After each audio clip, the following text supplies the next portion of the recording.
This week on Slashers, the boys are talking Videodrome, the cult classic by David Cronenberg with infinitely more stomach vaginas than his other works.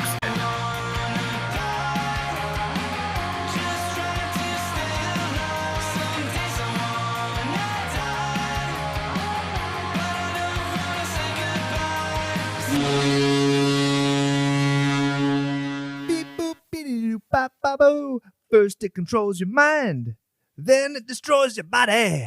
That sounds like a pro wrestler's name, right? He's like talking about his finishing move. I'm going to put you in the Videodrome. First, it controls your mind, brother. Then it destroys your body. I feel like somehow, some way, Macho Man needs to be involved in that. Oh, yeah. Snap it to a Slashers podcast. Dude, watching that shit earlier on TV just brought back so much memories about Val Venus. Oh. What?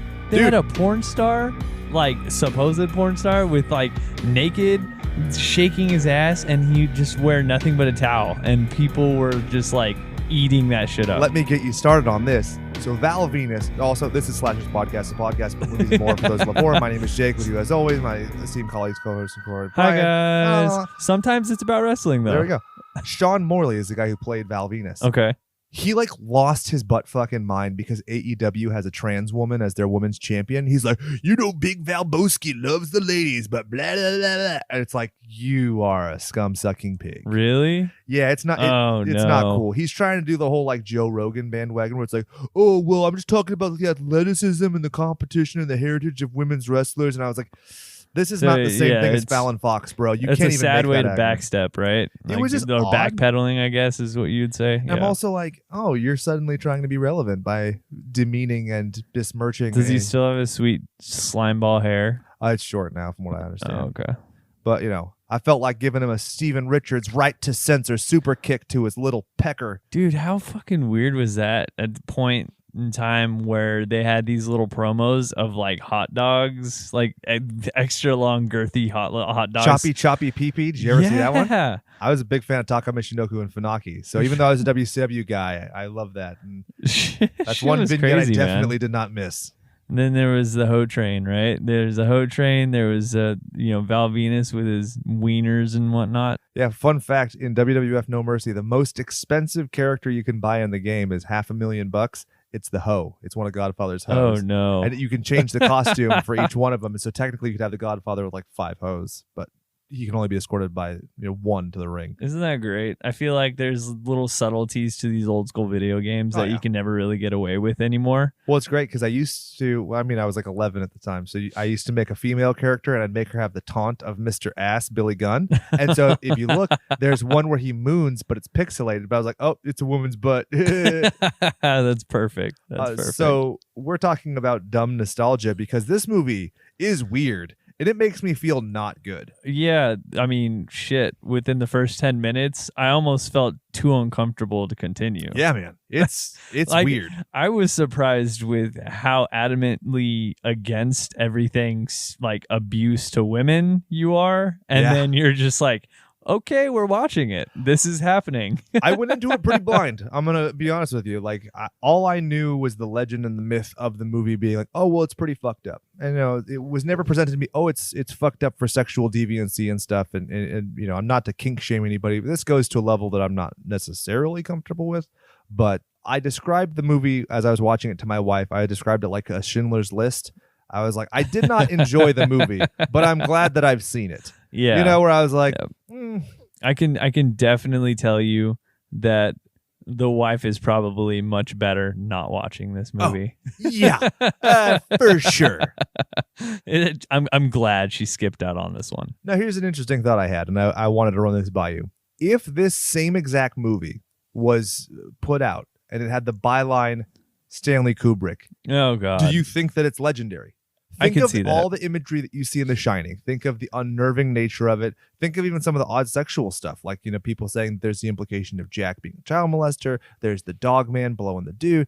Think of those things. I mean, it would definitely have more traction as far as with the release. Yeah. Cronenberg's always been a guy that's been behind the scenes. Yeah, for sure. So he almost seems like he's like an elitist in a way, I can see as that, far for sure. as like I guess that's a bad way of explaining it, but he just seemed like he's just above making the big blockbusters. Well, yeah, and I think that there's a lot to be said about just his general disposition. He doesn't present himself as like the pompous artist. He seems kind of just, like, right. maybe a little bit pompous in his own right, but not like he's not a Kubrick Isn't type. it weird to kind of describe it as like highbrow / lowbrow? Yeah, right. Exactly. That's what the movie is. James Woods was even talking about that. He would multiple times throughout the shoot be like, "Did you really write this?" Because you look at Cronenberg on set, and there's footage of him in Ferrari brand leather jackets with like comb over hair and glasses, and it's like, you wrote the scene where the guy really, where the guy gets whipped bare ass on a snuff film? Okay. And what do you think this movie says about the people of Pittsburgh? Huh? Or Schittsburg. So shall we get into some trivia for the movie? Not a whole lot for this one. No, there's not. It was kind of bare, but at the same time, it almost just adds more to the mystique of the film. This is definitely a movie that at the time did have some notes about the production, some little mini documentaries that were made, but it was more about the makeup. And then it's only years later that people talk about like the subtleties of the story structure and the dynamic elements. So in terms of contemporaneous like citation, there's not a whole lot to draw Right. from. I think even more so than anything was just as far as what I was looking at, the deleted scenes, or maybe just the scenes that just got cut out altogether. Right. So I feel like there was like maybe 4 or 5 different scenes, one including their faces apparently getting melded together and killing a hooker. Yeah. There's another one. There's another one of apparently a TV, a fully functioned TV being dropped into a bathtub, which I feel like, I mean, they could have done if they would have done like the whole reverse thing where you drop a TV into a bathtub, but then you play it in reverse. Or no, maybe not, because that's just essentially the TV rising up from the bathtub, unless that's what they were striving for. Funny enough, you mentioned it. You could actually make a waterproof TV, which is what they did in this movie when they had the sheep's guts in it. It's a fully functioning television, and it wasn't going to react to the guts, so it's all completely sealed. So technically, you could do kind of the same thing. Wow, interesting. Yeah, crazy. I wouldn't be in the bathtub with it. I'm not chancing that at all, especially for a movie like Videodrome. But it's all right. So actually, one thing I thought was pretty funny, there's a book called Terror, 1980s Horror Movies, and the author, Juan Steve Hutchinson, actually referred to this as Cronenberg's best work. And I was like, nuh-uh. Has he seen The Fly? I should have looked at that when I was going through the book at 900 miles an hour researching. That's one of the things. So many things, like I read through a few books where it's like a footnote for Videodrome, but nothing like really great gripping analysis aside from analyzing Cronenberg as a director and writer. Not much about the film itself. I want to say Cronenberg came out with a film about a novel called The Naked Something or Another that was apparently unfilmable, or something that is like, there's no way you can ever turn this script into a film. And he apparently did it, and it's like atrocious. Did you hear anything about that? No, that sounds awesome though. He's almost like, hold my beer. Yeah, right. I'll show you what you can and can't do. Naked Lunch. Oh, there you go. Yeah, the legendary. Is it a pretty legendary film? Yeah, it is. Not that it's good, but it's legendary. There's a bunch of literature that refers to Videodrome almost as just a footnote or an example of how weird you can get in film writing and whatnot. There's actually a novelization. Did you know that? It was released. Videodrome? Yeah, it was Jesus. released by Zebra Books in '83, and it's credited to a quote Jack Martin, even though it's actually written by Dennis Etchison. Huh. Not Etch-a-Sketch, Etchison. And so that's the bathtub sequence that you're talking about is in the novelization, but it's not in the movie. Oh, okay. Kind of interesting. Yeah, I mean, I don't know. All of this stuff that Cronenberg came out with, you look at how he looks in real life. And again, you talk about like people looking at him in his like Ferrari outfit, and one does not match the other. Oh, yeah. Right? You're just like, huh? It's very Wes Craven, right? Wes Craven's like, he wears sweaters and he's like sweet. And then he writes movies and, stuff with like The Shocker and Freddy Krueger, the child molester with a knifey hand. Or how about this one? Last House on the Left, the rape torture movie, right? Where the woman chops the dude's pee-pee out. I don't know. I've never seen it. I've never seen it. I mean, I feel like I saw the remake. They made a remake, right? Yeah. Recently. And I want to say a guy's head gets thrown into a microwave. Oh, cool. Which I think is kind of neat. I could dig that. But yeah, it was pretty rough. There's a funny part that I forgot to mention to you. When you were talking about dropping the TV into the bathtub and playing it in reverse, I was wondering if that was a specific reference to something, because in what I read about the novelization, there is a scene where the television rises up from the bathtub and it's like Max Ren's being like Venus de Milo with the giant conch shell. Oh, no way. So that's super happenstance. You mentioned that's cool. Yeah, I don't know Awesome. if maybe your subconscious maybe I read that and I just didn't think about it, but cool. You snuck it in your brainstem into this recording studio. Are you ready? I know all of this shit. What are you talking about? I'm an encyclopedic resource for blah, blah, blah, no, blah, blah, I'm not. Ain't nobody got time or storage space in day brains for this shit. Would you like to get into some statistics for this? Hell yeah, man. So apparently the budget for this film, almost $6 million. Where did the budget go? Probably special on the effects. Yeah. All of these special effects. Latex ain't cheap. Yeah, that's true. And dental dams ain't cheap. That's one of the things they were talking about it being made out of. What was part of the dental dam? Like, what part? In the television forging or molding process. Oh, the actual interesting. Plasticine that they used was not actually like a latex. Something you know different. what? I've always kind of been interested in how the budgeting goes into effect as far as how much things actually cost. Yeah. Like, you know what I mean? Because so for somebody to say this costs $6 million almost, right? And you're like, okay, well, a good portion of this goes into special effects.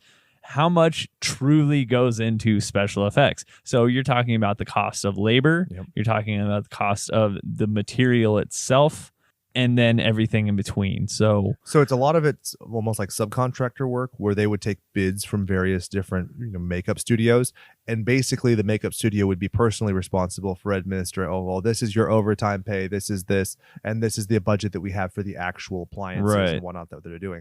In this movie, these dudes worked crazy hard. They created new types of special effects for this movie. That's cool. So I mean, when you listen to them talk about like the crazy hours they were working, I hope for their sake that these guys were independent contractors. Yeah, apparently, I mean, this booked. with how this or when this film came out, it was pretty groundbreaking, right? As far as the stuff they were doing. Yeah, just it was completely under the radar. Nobody gave this film any knowledge. That's one of the things. This movie predates The Fly, and when you think about it, it's a crazy thing to give David Cronenberg the reins after a flop like this, but the underlying mastery speaks for itself. Yeah, like absolutely. This is a movie. Like I said, I don't necessarily enjoy it, but it is good. Right, it is well done.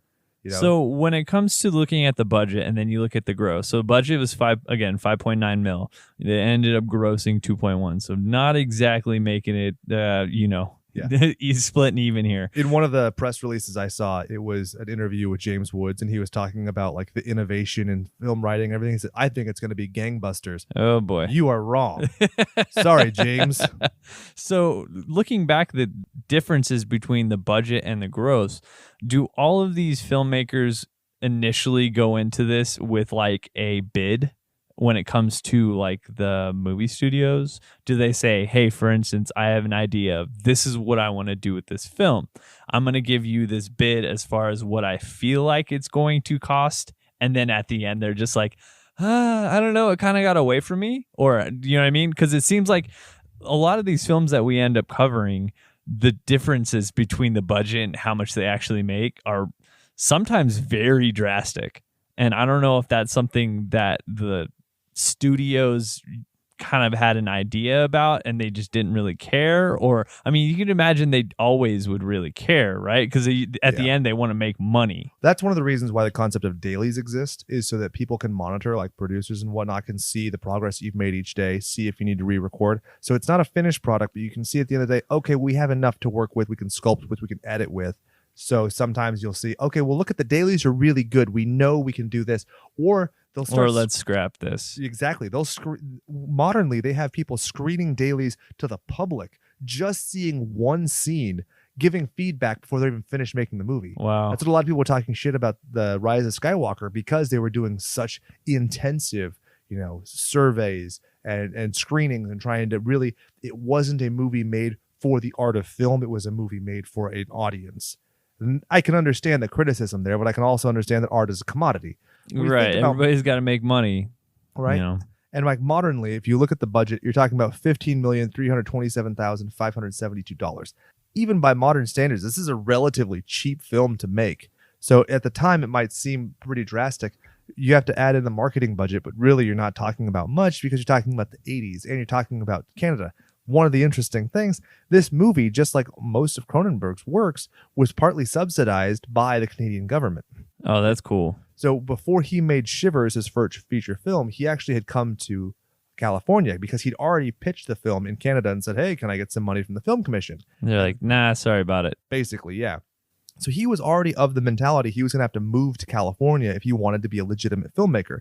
He goes back home, starting to get his life in order, thinking he's going to have to change it. And then he gets the funding for Shivers and makes the film and then makes most of his other films in Canada. It's a crazy concept that this guy almost couldn't do it. It's also crazy to think that you have the Canadian government subsidizing a movie of this kind of graphic nature. Yeah, no Right? kidding. Well, at the same time, you're talking about a guy who grew up in Canada and had a lot of the influences of this film based off of him trying to almost pirate these different TV stations and him being like, I'm not really sure what I'm going to see here, but This is an awkward boner situation. I think I see a tit. I don't know. Right?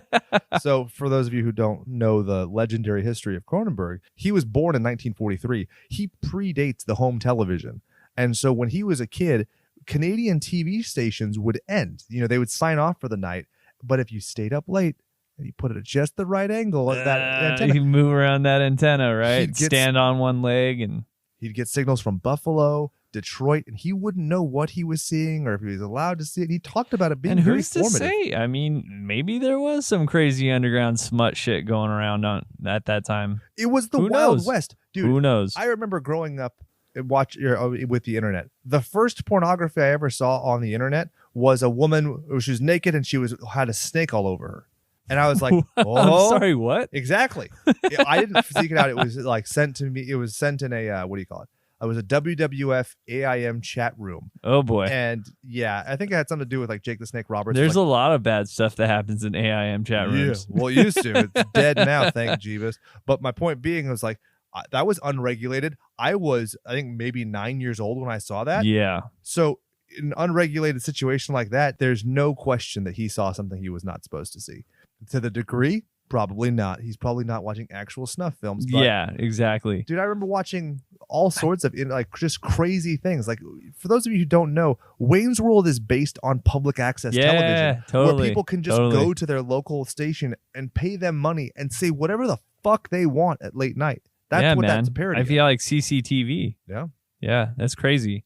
And, you know, you think about the film and where it went with kind of almost attacking the CCTV, right? Or at least he's attacking the distributor of smut, not the censorship thereof, which is a weird thing. Yeah, the whole exactly. movie, I'm like, where's Big Brother? What's going to happen? And then it's all about capitalism, really. It was a very interesting take because capitalistic propaganda Right? and political, you know, rivals and this and that. It's funny how they kind of sprinkled little things in there here and there. And you're like, where did that word belong in any of this movie whatsoever, right? And like, okay. well, it's the commoditization of tumors that create hallucinations. Neat. By a company that also makes eyeglasses. Right. And their target audience are homeless people. Naturally. Well, maybe not target, but they're definitely guinea pigs, the test subjects. So with opening weekend came out February 4th, 1983. There wasn't much competition for it. I was doing a little searching here and there. I feel like the closest thing to it was in March, and I want to say it was Jaws 3D. But other than that, with opening weekend, I think February 5th was Blue Thunder. Never heard of it, but it was about Officer Frank Murphy, an experienced LAPD helicopter pilot, and he's given command of an advanced new Blue Thunder chopper. Doesn't that sound sweet? It sounds pretty legit. But he begins to wonder why the LAPD would need a helicopter so powerful and why it is such a secret. Bum, bum, bum. I don't care. It sounds, I mean, it's probably just digs at like LAPD because once upon a time people were edgy and they're like, fuck the police, man. It also came out the same day as The Entity, which was based on Frank D. Felito's work of the same name. What's that about? It's about a single mother in Los Angeles who is raped and tormented by an invisible assailant, much like what it appears the new Invisible Man remake is going to be. Yeah, that's right. That's right. Jesus.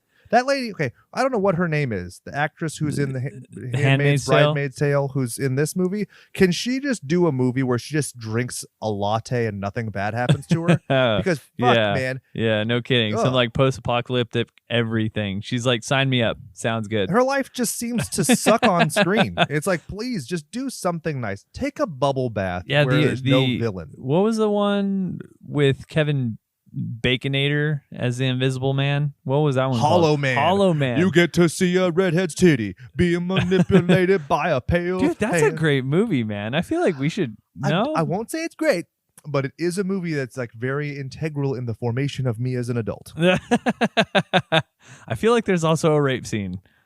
Well, I mean, it's a molestation scene. Oh, Yeah, it well, gets close okay. to a rape scene, if I'm not mistaken. To get technical.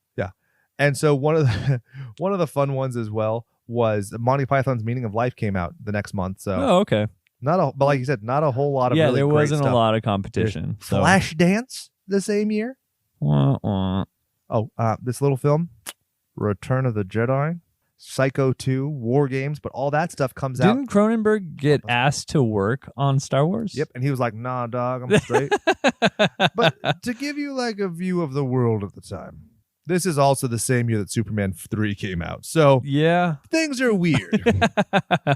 At the end, it didn't really matter because he is a successful director in his own rights. Yeah. Right? So it's like he didn't need to almost just jump on board. One movie that did come out in that same year, very far after, but I really want to plug, Fire and Ice. It's an animated film. It's pretty dope. It's by Ralph Bakshi, who did Wizards and a few other things. It's legit. It uses, I think, what's it called? Rotoscope? Yeah, rotoscope, where you like take live action and then you just draw it on it. So you're like basically tracing so it looks like a cartoon. Huh. Technically, it could fit our slashes criteria where somebody is slashing using a sword. If you guys want to hear us talk about it, let Please us know. Let us know. I will watch that movie twice in a day, maybe 3 times. Jake would ask you S your D Yeah, probably. or your V or your B. Yeah. Let's just start with the B and then work our way to the front genitalia. Movie's 89 minutes. That was perfect. Yeah. Absolutely. Do I need to see it again? Probably Yeah. not. But it is perfect runtime. I kind of wish that the music was a little bit louder. Because remember, I went into it and I was thinking to myself after the first couple of scenes, I was like, imagine if Stanley Kubrick did this film. I think people would literally be up on it. They'd be riding this film's dick so Right. hard it would chafe. You know? Yeah. Because people like, let's face it, The Shining is not without its flaws. And I think this movie is very similar. But I think that if they had that like wall of sound kind of Like the beginning of The Shining. Yeah. I can see that. Like Midsummer. Yeah, Right? for sure. Okay. That totally makes sense. Almost like this like overwhelming kind of inescapable feeling like that in your chest, you know? Well, yeah, it just basically makes you focus in on Yeah. what's going on the screen. And then you're just like, holy fuck. Okay. I am totally tuned in. Yeah, kind of like leaning into that borderline, like that pseudo psychedelic experience. Yeah. There you go. I could see that. Absolutely. If you had this movie done by Panos Cosmatos, the Greek-Canadian filmmaker, so I guess maybe it's something in the water in Canada, because he had Beyond the Black Rainbow and Mandy. Mandy is a fucked up movie. So this is the thing. This movie's like, I would like to see this movie once again from 2 other directors. Our cosmonaut friend, who Right. did Mandy, and Paul Verhoeven. Paul Verhoeven, RoboCop, Starship Troopers. Okay. Because I think that this movie could either be the psychedelic weird experience that the cosmonaut could do, or it could be the tongue-in-cheek referential commentary on mass media where you get like your comedic commercials, Right. like everything that Paul Verhoeven does, and I think it'd be great. Cronenberg is in this weird middle ground where it's a little bit in and without. And when he was talking about the movie, he said that it would be, quote, totally misleading to say that it's a criticism of television. But it is a criticism of television, right? Like, Yeah. I get what his intent is, but the delivery is still critical. So it's, you understand what I'm saying? Right. It's kind of weird to analyze because it's kind of weird where it exists, even to peg it down. Agreed. That's probably the best course of action, because if you disagree with me, I'm just going to repeat the same stuff really loud. Yeah, I mean, okay, look at the runtime. 89 minutes. Okay, let's go back and not dissect the film, but just kind of glance over it as a whole. Yeah. You look at everything that happens between him slowly descending into madness. Yeah. There's never a moment where it just basically goes into like a lull. He just goes from point A to point B and point C, and it just gets escalated like further and further. And there's no downtime of like, okay, I don't need to explain why or how he gets away with shooting all of his because you know what I mean? a movie like, about that. Yeah, exactly. It's all about the effects, and I don't need to go into like this crazy storyline. I don't know. Yeah, I could totally see what you're talking about. Like, I remember the movie Arlington Road, if I'm not mistaken. It's Tim Robbins or Jeff Bridges. I think both of them are in it, where basically the plot twist at the end is that they've tricked this guy into going to some place to stop what he thinks is going to be like the Oklahoma City bombing too, but they've put the bomb in his car, and the movie ends there. This is not a movie about how you get a guy to kill his coworkers. This is a movie about, the overarching infiltration of his brain. And it just so happens that's one of the plot points, but that's not what the movie is. So we're not going to waste a bunch of narrative space about it, which I appreciate. Right. Like you said, the fact that he just escapes the building. Okay. You're like, okay, moving on. That's not what the movie's about. I'm okay with that. Scene. Exactly. Next scene. Rapido. And they Right. do a really good job of keeping it consistent scene to scene. And also, it's part of the disorienting nature of it. I mean, if this really fits the March Madness month that we're going in, because his crazy element, you don't know what in the narrative is really happening. Yeah. You have people reaching into his tummy pussy multiple times, right? Did that happen or didn't that happen? I don't know. And I think the fact that I don't know makes this an effective movie. Like, it's unnerving, which makes it effective. What's so crazy is the subtlety of him in the initial delusional state of when he strikes his assistant. And you're just like, I'm sorry, did I just see that? And then she's like, what?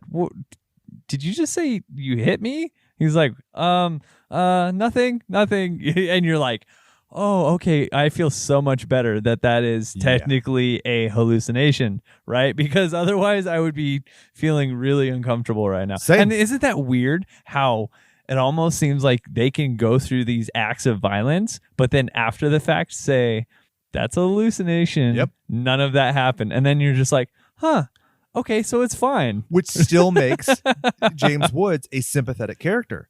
Because think about it, in The Fly, they had a scene where they deleted it where the baboon had crossed with a cat and Poor he beat it to baboon. death, right? And so they said that he wasn't sympathetic. Because he's not actually hurting those people, it's not bad, right? Because he's not actually hitting a woman, you're not thinking of him as an abuser. But in his mind, he is, which kind of goes to our movie next week, American Psycho. Yep. Which, dude, I'm reading the novel right now. My brain can't take it. Stop listing expensive shit and making me feel poor. But one thing I thought was really interesting about Cronenberg's style is he was talking about in Cronenberg on Cronenberg, the idea that there wasn't really film schools in Canada at the time that he was coming up. Basically, if it was any kind of film school, there was one in Toronto, which was really teaching you about the mechanics of like camera work and stuff like that, but not the artistry of filmmaking, because it was still a relatively new concept. So he was doing student films and teaching himself how to sync audio with film and stuff. And it's kind of a really interesting story to think that this guy could have done anything. I mean, he talked about having an obsession with entomology, with cellular biology, with a few different career paths. Oh, that's and he cool. just did this because, it's like that riddle, like just trying to figure it out, which I think So is what awesome. was his first film that he had, or like the first feature length? First feature film is Shivers. Shivers. But he had done a few. Have you student seen films before. Shivers? I think I did. I was gonna Didn't say, like- I wonder if there's like a distinction between his very first kind of feature length and then as he progresses in his filmmaking career. Can you see like the differences? Because obviously the first film, he is basically self-taught. And so you should be Yeah. able to see some like, Well, he showed oh up. my God, okay, Yeah. I can clearly see, like, for instance, when we go back to our baby little episode on Event Horizon, where you're just like, oh. Yeah, so when he showed up on the set to do Shivers, he didn't know what the people were supposed to do. Oh, Like, wow. He didn't know what an assistant director was. He didn't know. So he was like doing things on his own that really weren't supposed to be. Looking at the That's film, I interesting. think I saw it in like 98 on cable. Wow. I mean, like, it's been a minute, so I'd be happy to revisit And it's a it. body horror as well, right? Oh, yeah. Okay. Which, I mean, that's where the movie like Slither is kind of. Oh, you know what? Actually, I think I recall reading something about. Did he do work on The Brood? Yes, he did. Yeah, this was his movie. That was it. That was his movie, Yeah. right? And I want to say I read somewhere that the main female character in the movie, who is the mother of the Brood, ends up getting like brutally murdered. And it coincides with his ex-wife. Whoa! And it's basically like, okay, well, our child is considered the Brood, and Jesus. Yeah, it's crazy how he basically wrote her into the film. I'm like, There's something therapeutic about all that. right. Also a little creepy, but therapeutic, no doubt. This isn't about you, but I mean, it's kind of about you. Yeah. You're so vain. You probably think this film about killing an alien things about you. That's how the lyrics go to that song. I think right? so. Okay, Absolutely. cool. One thing I gotta love about our boy Cronenberg. This is something that I found last week, but I didn't crowbar it into the episode. He was talking about the idea of animal abuse in film, and he was talking about how it's, quote, offensive and a, quote, cheap way of getting a reaction. And it's interesting because he does have animal, death in The Fly, but the way that it's done is it's an accident. It's essentially, and it's like a sterile kill almost, right? There's no showing of dissection or mutilation or anything malice. like that. Exactly. Yeah, it's an accident. It's a whoops. And you're testing a theory. It's a scientific theory. Exactly. So this is just what happens after I guess you would call it a hypothesis. I have a hypothesis about this. I'm going to test this, and then this is the result. Yeah. And in this movie, there's no, animals dying or any kind of abuse. The people who except for like the sheep or the goat guts. Goat guts. Well, they actually, we'll get into that. It's pretty funny how that came to be and the consequences, the stinky consequences thereof. Gross. Yeah. And so in his writing, it was interesting. He talked about the formation of his opinion on cinema. Like they used to go to the cinema and they'd watch 2 feature-length cartoons and then there'd be a newsreel in between. That was basically what his childhood was. He remembered that finding Bambi and Dumbo, and I quote, traumatizing. And he said he had to sleep with the lights on after Blue Lagoon, which are those movies traumatizing in their own right? Not necessarily by modern standards, but you have to think this is the only media he's consuming. He's thinking about having characters ripped from their mothers. And that's so interesting to think about. As a kid, he's not really getting, okay, this is visually pleasing. Because you look at you watch kids watch shows or watch movies and you look at them enjoying the film and they're not necessarily picking up what the underlying story is about. Bright colors, They're just bright colors, cool Dumbo with big ears, and they're like, oh my God, this is amazing. But in reality, this is this really dark film, and he kind of caught on to all of that. Yeah. And what's interesting, though, like when you look at the presentation of this film, it's not his generation, which I think is very interesting. He's clearly talking from the perspective of another generation. And I think, this movie works really well in the internet age. Because basically, you just replace cable TV with the internet. It's the same fucking thing. It's the same Wild West. It's the same fetishism. It's the same extremes. I mean, think about it. People are literally glued to their phones. And they're constantly talking on their phones. They don't even need to have their phone up to their head. They just have this little Bluetooth connected to their ear, and you're constantly on your phone. So in a way, he was just predicting in a fucked up way how society is going to be. Right.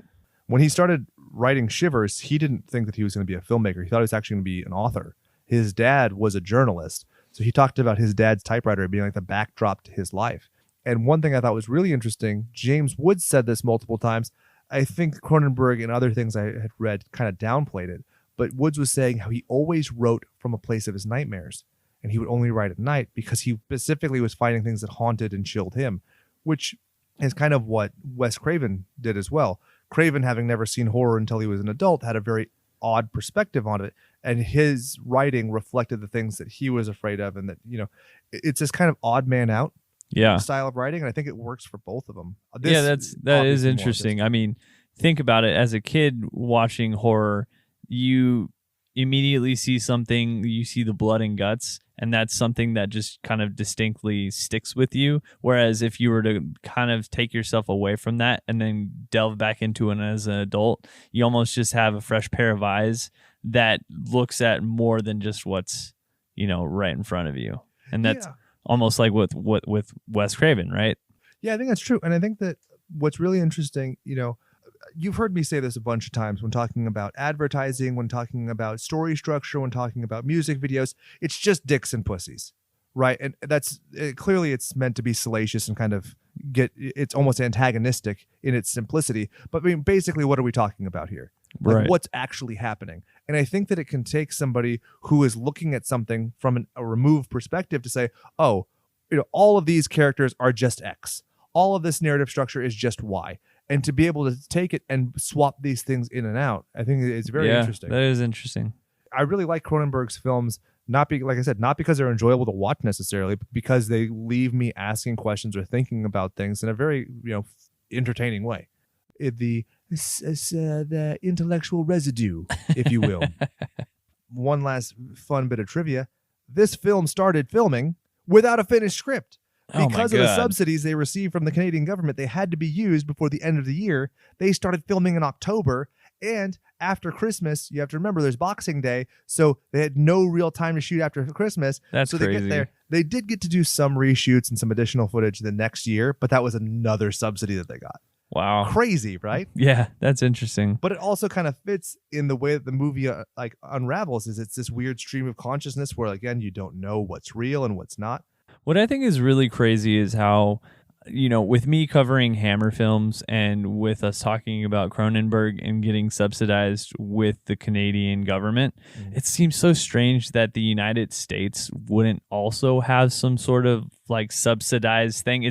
Everything's so corporate in the United States, Capitalism, which is dude. fucking crazy. Like, majority of the Hammer films were in some sort of way recognized by the English government. Yep. And then at the end they ended up getting like this giant award for contributing to all of British cinema. everybody that basically worked on all of the films. It's a way for you to provide income for the people who provide revenue for the United Kingdom and everything in between. So it's millions kind of pounds a year. It's really neat to see other countries do it, and it's also very sad that we don't. And what's really interesting is so often arts, literature, cinema, when those things are put in a museum or whatever, they're donated as a tax incentive. So it's not that the country is spending, they're just giving somebody a break on taxes. So It's fucked. It's just a weird perspective. Is basically they require us to have some charitable nature, which is also self-serving, rather than having the taxable nature and then doing the money. I mean, I get taxed 17 fucking times. You give me $1, right? Let's say I do work for you. You have to pay tax to pay my payroll tax. Then I have to pay tax on my income tax. Then I spend it and I have to pay tax there. And then if I have certain things that I'm buying, like cigarettes or alcohol or whatever, I have to pay a tax there. So what is that $1? It's 20 cents. So it's a fucking fiction that we're not. But obviously that's a discussion for another day. Yeah, I mean, I feel like maybe we're talking a little bit too close to tax day. I mean, I'm a little pissed off about it. Now that I've made business partner, I'm like, what the fuck? Where'd my money go? Big bang boom. Big bang all boom. gone. You know who might have something to say about producing and money would be Pierre David and Victor Solnicki, who worked basically with Cronenberg. I mean, you had Scanners and Platoon, Brood, Scanners, Videodrome. Yeah, some fun stuff. Yep. And then you have music by Howard Shore. Did The Fly, Big, The Silence of the Lambs, Seven, The Cell. The Cell is great. I don't know a lot of I people. fucking love The Cell. I thought it was great, dude. J-Lo, man, she's got it going on, man. The cross section scene with the horse. It's a little weird. That's crazy.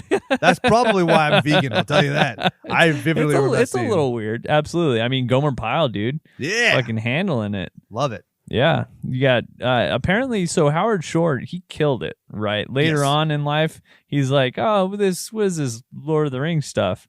Let me just hop on board and see what this is all about." Which you have to love. Peter Jackson, this cult horror guy, somehow lands his way into the Lord of the Rings trilogy, and he's like, "Oh, you do weird horror shit too? Come on in, brother. The water's I think fine." they work together on stuff. Yeah. Yeah. Okay. Or did they not? Maybe it's just inspired. King Kong and stuff as well. Okay. If I'm not mistaken. Okay. Yeah. Makeup by.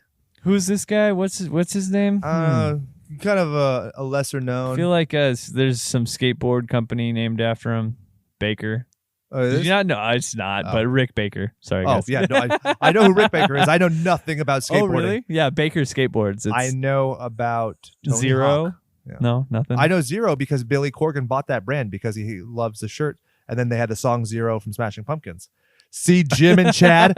Jim was like, I had no idea that Smashing Pumpkins were one of your favorite bands. I was like, bitch, I watch NWA every week because Billy Corgan owns it. Yeah. Can't go wrong with Smashing Pumpkins. You cannot. Even the bad stuff is good. What was that? Something Infinite Sadness? Sorry. Yeah. What was Melancholy and the Infinite Sadness. Yeah, it's such a great album. All of their albums are good. Do not limit them. I will fight you to the death this day. Very good. How about Rick Baker? He's kind of the best. So Homeboy starts doing makeups at like age 10 and then starts making masks at age 13. If you want a really good podcast after you finish ours, of course, because it's the best, no big deal. He did a sit-down interview with Joe Rogan, which is pretty great. Oh, nice. Yeah. Joe is knowledgeable enough to be able to ask good questions, but layman enough to where he's getting Baker to explain things so it's completely accessible to anybody. You don't have to be the weird guys who host a horror movie in a garage to appreciate that stuff.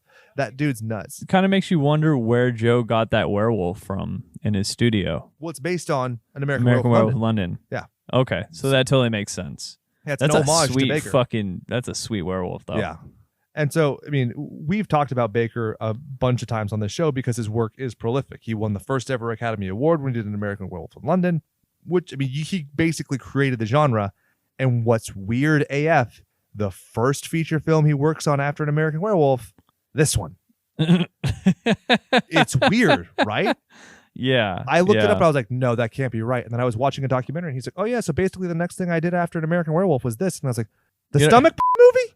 It almost seems like he just gathered all of these really great behind the scenes people and that he's like, hey, you guys have some really great projects going on, but how about some extra credit? You know what I mean? This is like something that's off to the side. It's like, hey, you want to do a little side project? I mean, I can't guarantee you there's going to be any success whatsoever, but Yeah, I completely agree with that. I think this is one where he just like, all right, this sounds interesting. Because basically it seems that it was sold to him based on the imagery and less about the narrative structure. And really, what does he care about the narrative? He said that he was, quote, incredibly impressed by the initial draft of the script. But you have to think about the way he's looking at it and everything. And he called Cronenberg a, quote, interesting man who is unlike his work. So again, these people, but also you look at Baker, he's super unassuming. Yeah. He's this polite dude and he's making weird sex organ things. There was an original scene in the film where it's Woods and Blondie, and they have sex organ hand appendages they're like fucking hands with, like a weird rock, paper, scissors game. So he has all these cocks and pussies and stuff laid out on the table to start strapping these people's hands, and then Cronenberg comes in and he's like, yeah, no, it's just, we're probably not going to do that. How fucking mad would you be if you made cock fingers and they're told no? I'm sure he found other ways to use cock fingers. I'll never tell. And so it's an interesting thing because Cronenberg talked about all of the infusion that you get in this film being a representation of the extension of how technology is to humans. Cronenberg gave the example of the phone is an extension of both the ear and the mouth. The gun is an extension of the fist. I don't know about you, but I thought the gun reminded me of a dick. Beep beep. But also, what is more phallic than a gun? Literally like this smooth, round, pointed, not round, but it has a head at the end of it. Yeah, exactly. And then it shoots. Sputum. It should have shot and then had white smoke come out of it. It would have been really great. But it totally looked like a dick. I mean, maybe that was just me. That's not unintentional. That's the point. It's like this weird sexualization of these things. I think it's an interesting way.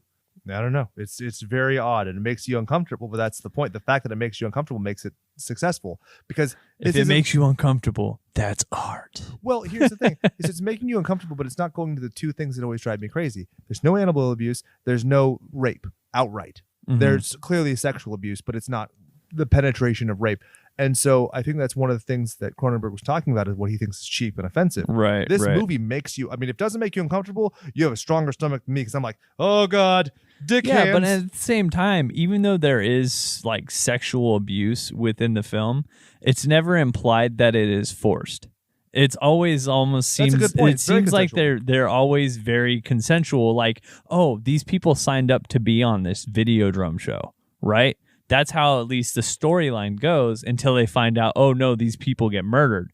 But I'm sure that people going on to the Videodrome don't necessarily sign up thinking, oh, you're going to murder me? Okay, sounds great. Sign me up. You know what I mean? Yeah, exactly. They're like, okay, cool. I'm into this BDSM shit. So why not? You want to tie me up and beat me? All right, let's do it. And it's a very interesting point, especially for a character like, we'll get into it when Blondie's talking about her like first major acting role. She thought it was going to be something comedic, and then she does this movie. Oh boy. Right? It's weird, but it's also to an extreme. And I think that she does a very effective job in it and being somewhat unnerved. She was in Blondie before this. She was Blondie, the musician. So that's what I mean in that is the band was made Correct. and formed, and she was a successful act. Correct. Before this film. She actually thought she was going to be an actress because there weren't rock groups like this that existed at the time that she was a child. And she talked about that very openly. She would have been an actress, but then she was able to kind of create her own genre of music and style. And I think that's pretty fucking badass. Yeah, I wouldn't exactly call this dipping a toe into the water to see how the acting chops do. Yeah. It's pretty diving in head first. So one of Baker's assistants was Frank Creer. He did the physical effects. He was actually the physical effects supervisor. And he said, quote, "It certainly took me by surprise. It was like nothing I'd ever read before." And then their other homie, Bill Sturgeon, who was working as an assistant, said, quote, "It was literally the best script I've ever read because it was like a novel. It was like having a nightmare and you just couldn't put your foot on any reality because it would change in the next couple of pages." And I think it's great that these guys who are doing the visual effects are so reverent to the work itself. Yeah. Frank was actually really interesting. And he was talking about how Cronenberg, when he was presenting ideas to the special effects guys, did it in a very amicable way where he would go to them and he wasn't demanding. He was like, "You need to do this." He's like, "This is my vision. How can you help me?" That's cool. I feel like that's how you almost should always do it, right? Because it's a collaborative process. Exactly. And that comes from a dude who used to do like the bitch work of syncing audio. When you're the guy who's mopped buckets of shit, you know what that's like. You know what it's like to have the thankless job. So he knows not to bark at you and he's going to work with you. I think that's a really clever thing that you get out of being in the quote unquote trenches. Now, the Frankie boy here creates one of the coolest fucking things I've ever seen. So the TV, right? It bulges, it pulsates, it sucks in, it does all this stuff. It like breathes. So he created, originally they had a bunch of silicone tubing. And these motherfuckers were breathing in, blowing out, and creating the pulsing effects that way. This dude goes to like a Sam Ash, says, "Hey, you got any old synthesizers?" Gets some bogus ass keyboard, uses it, and creates a series of valves and mechanisms to where he's able to actually control the TV with a keyboard. So he's and almost they hired like, a keyboardist to do it too. He's like puppeteering the TV with a keyboard. Yes. That's fucking cool. Insane, right? When you think it was a group of 5 guys sucking and blowing on straws, and then dude comes in with his keyboard. How much was that guy getting paid? Double it. Not enough. He specifically talked about staying after everybody left a few nights to try and get the tweaks down, because the overarching mechanism itself worked, but then having to tweak it. Isn't that so cool how after you see a movie like that, you don't really understand or grasp how much goes into the effects until you actually do the research, and you're just like, people just pour every ounce of effort into what they do, like as far as their craft, and it's really it's great to see. Without question, my favorite reality TV show is Face Off, the sci-fi show. It's awesome. People have made fun of it because the narrative structure is very similar, and every season has one where somebody's making their mold and it won't open, blah, blah, blah. Yeah, but that's also reality TV, quote unquote. I mean, everything has a script. Insane. Yeah. I mean, it is absolutely unfathomable that you could, see that and not appreciate that on any level. Yeah, absolutely. But whatever. And then Bill Sturgeon, also a cool dude. He was talking about Rick Baker being like a second dad to him, because basically he kind of skated by. He was a guy who was working as kind of just a helper. Yeah. And so he gets to Baker and he's expecting he's to be able to do the same thing. It's like, is this good enough? And Rick would be like, nope, you're going to do it again. And that accountability when he was so young really was like a formative experience for him in his rest of his career. Baker's average age of his staff, 23 years old. I mean, that tells you this is the young cutting edge guys in the industry. Yeah, I mean, it's the guys that want to be there and the guys that aren't afraid to maybe go out on a limb and try something, they might get shot down, but at the same time, they're not going to shy away and be like defeated. Well, it's nuts. Baker's whole life was this movie. You know, his wife worked on the film with him. They didn't have kids at the time. So they were just staying until all ungodly hours working on stuff and figuring it out. I mean, the whole plexiglass screen that James Wood presses his face into, that's just experimentation, how you get there. It was a dental dam, and he got the idea from knowing that they used the same material in King Kong. And that's how you get it, by creating an airtight seal that he's able to push his face into and do a rear projector. That's absolutely nuts. I don't have the fucking patience to do anything anymore. Yeah. Well, and what's so crazy about it now, if you compare that to nowadays, is people are so fucking lazy with CGI. They're just like, here you go. Yeah. Let's just do this. And you're just like, that looks fucking silly. Like, where is the originality? Where is the actual effort? Instead, I'm just fucking throwing lazy CGI at this. Yeah, and that's the thing. Like, lazy CGI, you can always tell. Yeah. Good CGI, you can't, and that's one of the things that must be frustrating for those artists, because it goes unnoticed. If you're great at it, nobody knows. Yeah, that's crazy. Isn't I didn't think about that. Yeah, if you're doing your job to the best of your ability, it goes nobody will know who unnoticed. you are. Yeah, but think about a lot of like beauty makeups and stuff like that. Like V. Neal, like she does a bunch of beauty makeups, and it's just like, okay, well, this person's beautiful. Is Angelina that beautiful? Right, I mean, right. I'd probably sling her some sympathy sausage, but really, I think V. Neal has a lot to do with stuff like that. Yeah, I mean, and then also you think about, I was listening to, I think this is a little plug, The Wizard and the Bruiser. The Wizard and the Bruiser, and they're talking about the Lord of the Rings episode, and all the people that and all the effort that went into everybody's costumes. It's crazy. And there's like an entire wig department. Yep. That you're just like, I'm sorry, what?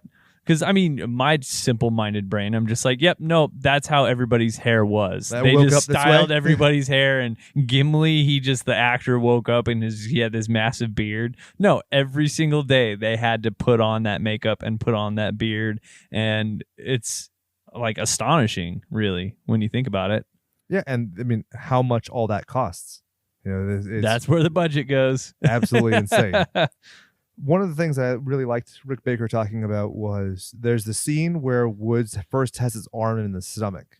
And as I was watching it, it was very disorienting. I thought it was purposeful, but he was fully honest to say that it wasn't.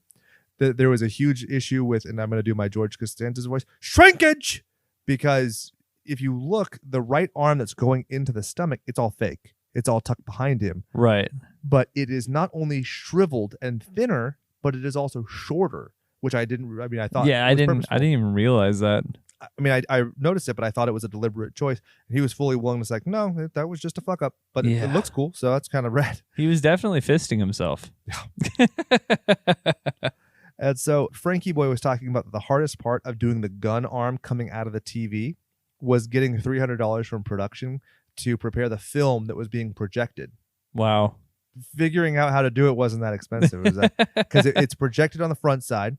And then they just use different filters and different light settings to create a full, like, you know, matte finish on top of what is painted to be like skin. Crazy again. I mean, this movie is very masterful. It might not be enjoyable, but it's masterful. You ready to get into nicknames? Snick names. Dick names. Prick names. Yeah, buddy. So we have James Woods as Maximus Wren. I like to call him Maximum Penetration. I went a little overboard there. I'm not going to lie. That's a lot of syllables, because I was going to call him Betamax. Yeah. Fun bit of trivia. That's probably a little better. The video cassettes that are put in his tum-tum are Betamax tapes because they are smaller. The Betamax, obviously the superior technology to the VHS, but for some reason, just nobody liked it. Yeah, I had no idea about Betamax, actually, coincidentally, until I was watching The Mighty Boosh. And there was a monster called Betamax who came out of nowhere and had all the black tape come out and attack and wrap people up like a mummy. Nice. I thought it was great. Love it. So I was like, what? That's a VHS. I don't know why they're calling it a Betamax, but for our apparently younger viewers, this is Hades from Hercules. He was talking about how he was sold on the movie because Cronenberg is just a totally like gentle and benign guy. Yeah. And basically was able to sell it on him that way when he's like, oh, this isn't that weird if this normal dude's doing it, which is crazy because now James Woods is crazy. Moving on. Is James Woods crazy, or is everybody else crazy and James Woods is normal? Because he is like, isn't he like super intelligent? Like Crazy, his IQ Mensa is dude, like yeah. fucking super high. Yeah, okay. Next, you have Debbie Harry as Nikki Brand. Could you have any nickname but Blondie? It's got to be Blondie. That's just it would Which be is silly funny otherwise. because I'm so oblivious. I didn't know she was in the band Blondie, and I was like, she had red hair. I don't. Oh my god! Yeah, well, You're the dude who would fall for you're the dude who would fall for Clark Kent being Superman. yeah, But yeah. Superman doesn't wear glasses. Oh, it's Shut so up, fun. dick. Hey, I'm the one who stuttered over Clark Kent, so I can't say 2 one-syllable names. Yeah, so Debbie Harry's definitely Blondie. Apparently, growing up, she said she wanted to be a movie star because, quote, rock groups did not really exist. It's nuts, right? Yeah, that's fucking nuts. Well, this is a woman who like wanted to be a performer her whole life and then found a way to do it. That's super rad. Yeah. Very Joan Jett and like kinda Yeah, no, I can making see her that. own way, kicking Absolutely. a door down and like hawking a loogie while grabbing her snatch. She purposefully took herself out of the perception of being like a ditzy pop star. Like you said, I think the hair choice is very deliberate in this film. The mechanism of her speech, you notice she has like a kind of an odd, deep, quivering tone to it. Yeah. If you listen to her talk, she doesn't actually talk like that. It's very purposeful. Next, you have Sonia Smith as Bianca Oblivion. I was gonna call her the preacher's daughter. Totally makes sense. We both Absolutely. like Holly Holm. Yeah. I remember sitting next to you, white knuckled, as Holly Holm kicked Ronda Rousey's head off. And remember how for the hour before, We're like an hour before, and we're like, we need to find a way to put money on this. Yep. And we failed miserably. so hard. It was so fucking hard. Why was it so hard to like place an illegal bet on a UFC The fight? weirdest thing. I never heard of it. Yeah, so apparently she was on Street Legal, which is like a super long running TV show in Canada Canada, yeah. that I want to say we covered a couple Exactly. movies ago. Like it was a Canadian film. Was it My Bloody Valentine. My Bloody Valentine, Yep. where a lot of the people were from Street Legal. Yep. Yeah, It's like that's their cool. version of CSI, for Christ's sake. where That's it's like neat. everybody's done it at some point. Yeah. Then there's Peter Dvorsky as Harlan. I wanted to call him Patron, but then that's what he calls his boss. So I don't got it up for him. Who is Harlan again? He's the guy who's doing the tech stuff. Oh, not Venkman. Oh, okay. Yeah, you can go with that. I don't know. I mean, it's super cheesy because he had glasses, right? No, he didn't even have glasses. I don't In think. some scenes he does, in some scenes he doesn't. Okay, it's the hair. Yeah. And I feel like maybe it's the glasses, but yeah, I'm just gonna call him not Venkman. Okay, I dig it. Then you had Leslie Carlson as Benny Convex. I was going to call him Captain Capitalism. Okay, I can see it. Perfect. Jack Creeley as Dr. Brian Oblivion. Do we have to give him a name? Not really, but I just wanted to make mention of the fact if you've seen the movie Network, you'll know what I'm talking about. If you don't, see the movie Network. Just do yourself a favor. I'm mad as hell. I'm not going to take this anymore. That's what this character reminded me so much of. Oh, okay. There's the a rest of bunch the of other people that I really.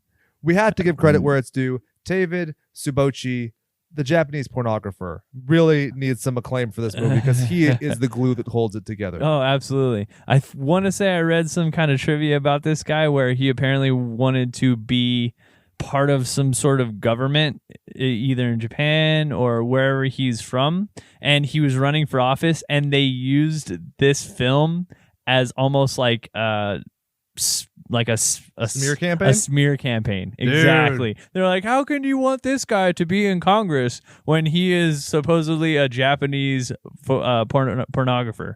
Yeah, I was really surprised when Kane or Glenn Jacobs ran for mayor, that nobody was like, he was there in an angle where somebody was given an abortion with a steel chair. Is this the man we want as our mayor? Really, that didn't happen. Whoopsie. Oh, man. Brian, you want to give us the recapitation for this week? Oh, God. I will give it a shot. So, Something happens. Right. So you have Max, who is the president of a small time channel who peddles smut essentially, and he is getting bored with the everyday mundane, like, well, okay, we have this sleazy this or this sleazy that. We need to find something a little more cutting edge. And he happens across a pirated channel called God damn it, what's it called? Videodrome. Yes. I was like, brain fart. So he came across Videodrome, and apparently it came from Malaysia. No, wait, it came from Pittsburgh. Yep. And he becomes enamored with it. And after watching it, he goes into like a psychosis, Yep. I guess you can say, and craziness ensues. I mean, he has a vagina come out of his stomach or his chest. He has a brain tumor. Yep. He finds out that other people also have brain tumors after watching Videodrome, and everybody dies when they are actually in it. It's not an act. Yep. And he goes on a crazy, I guess, conquest to take out capitalism. Works out. So this play-by-play, it starts with this retro TV, and you get My Girl Friday, who's giving him a wake-up call on a VHS or a Betamax tape. Maybe it's a VHS. It's a tape. And he sleeps through it.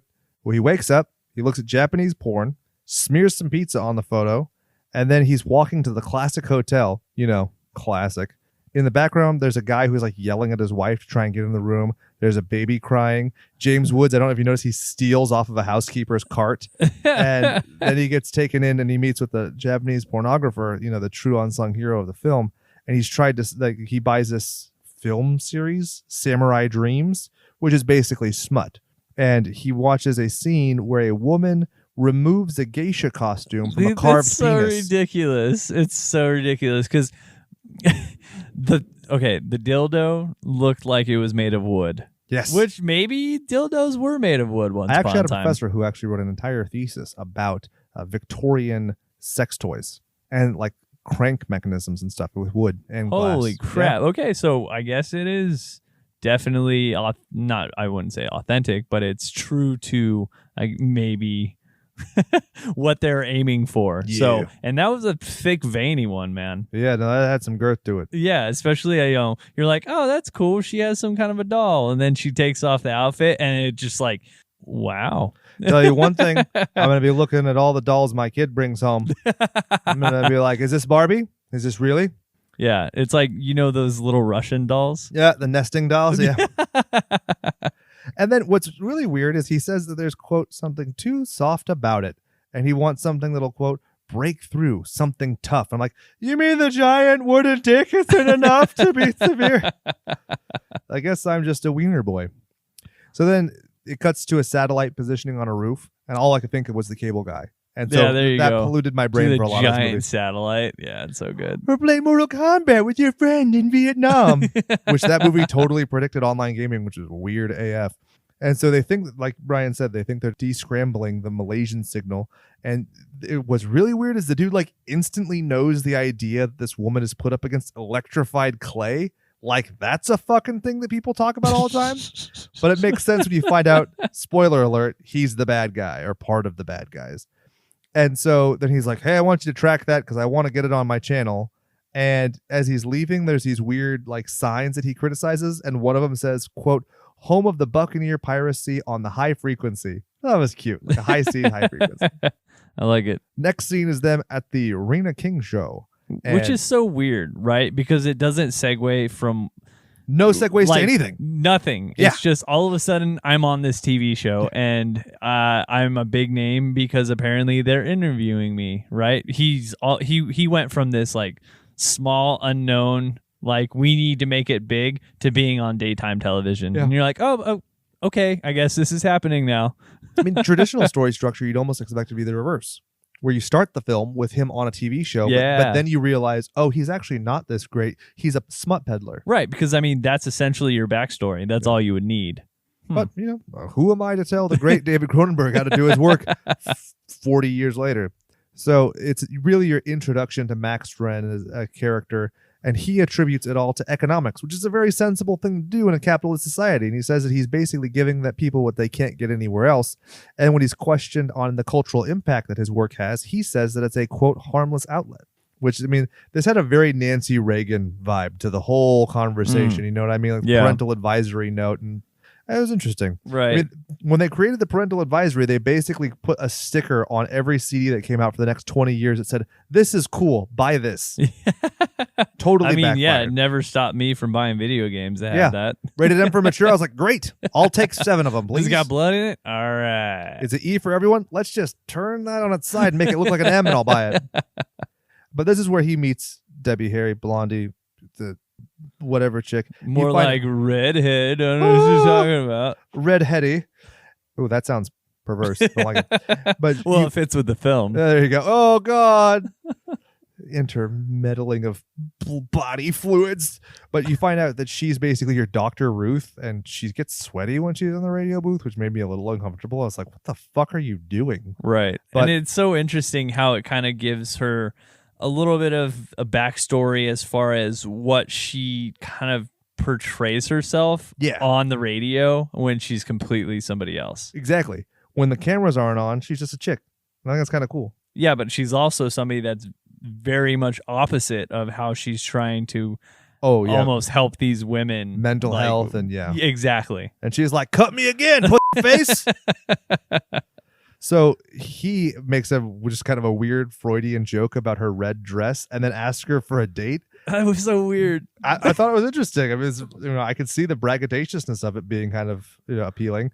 And while they're doing this, you have Dr. Oblivion or Professor Oblivion or the Reverend or whatever on the film. And what's interesting is I thought that his response to the situation was disjointed, Yeah. which comes into play later because you find out the dude's been dead for 11 months and it's just footage that his daughter is just sending out, which I think is a very interesting way of kind of, for all, like, we have to confront with deep fakes. And I'm not even trying to be silly. Like, this is something I think about in my legal profession all the time.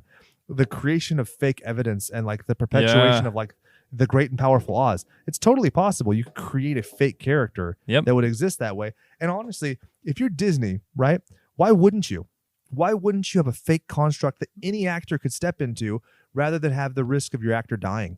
Yeah, your well, actor I mean, going to we a were different just company. talking about this the other day about the guy that played the pig in Toy Story, was it? Or somebody died in one of their Pixar films, and instead of getting rid of the character, they just clipped together all of his like work Yep. from the past, and they just had him continue on being a character. They used his voice. It is the actor. Yeah, look at Carrie He's Fisher. just dead. The scene where she talks about like the droid never underestimating a droid. That's from The Force Awakens. It was a deleted scene. It's still on the fucking DVD.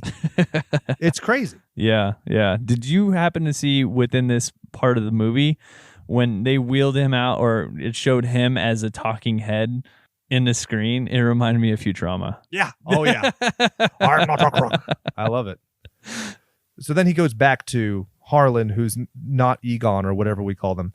And basically he's talking about how there's no plot and how there's no production costs. And this is where you find out that it's coming from Pittsburgh and not Malaysia, which is interesting because the way this is presented, especially when you know he's the bad guy, you almost wonder if he's been using the same thing as a fishing expedition and showing it to multiple people. And it's just James Woods who bit. Oh, that's interesting. And then that's why he goes, oh, it's actually not Malaysia. It's in Pittsburgh. Yeah, you're It's showing attainable. a little bit more interest than the others. So I'm going to give you a little bit more information to lead you on a little more. Mm-hmm.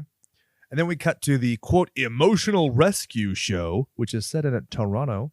And this is where you get Blondie being like, you need mental help. And then it cuts right to a scene where she's watching torture porn and asking him to cut her. So, I mean, it's cool. Totally makes sense.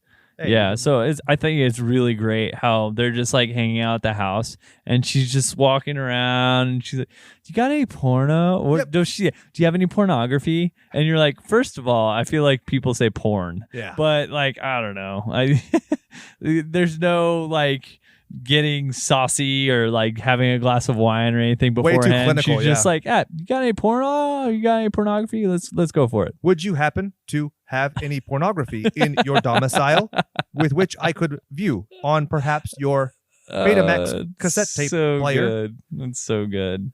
And so she says, quote, I like it. Yeah, it turns me on.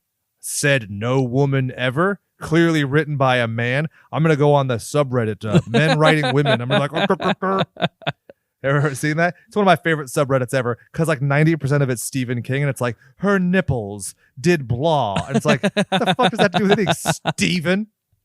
Oh man, I feel like we've talked about him We did a whole year of movies for him.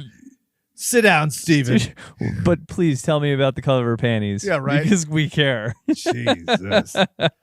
So then she's like, quote, "Want to try a few things," end quote. And so they're naked and spooning, bathed in the red light of the TV, and he pierces both of her ears. And then you see Blondie's nipples. And I was like, what?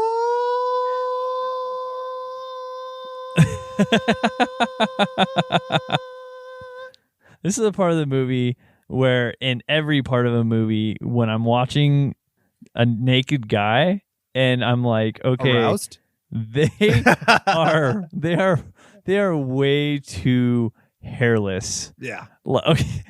Like, I always picture myself in the film because that's just what I do. And I'm like, I would be some hairy fucking dude, like, and nobody wants to see that. Yeah. I don't know. Your body hair bathed in red light would not look very good.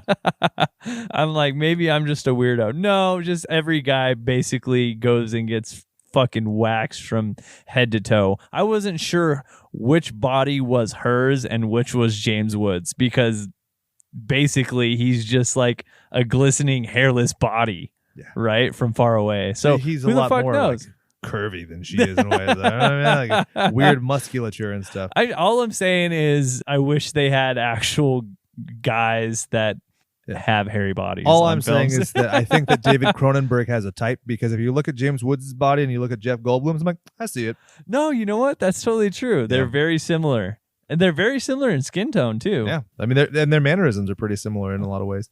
And so they pan out from there having the sexy time, and they're on the shiny black plastic floor of the torture room, which is kind of interesting. Yeah, I was wondering what was going on there. I didn't really get that they were in the torture room. I just almost just thought it was a hallucination, and I didn't think there was any significance. But apparently so. That's one of the great things, is because from the very get-go, you don't know what's going on and what's to be taken seriously and what is it, from the very beginning, is this something weird?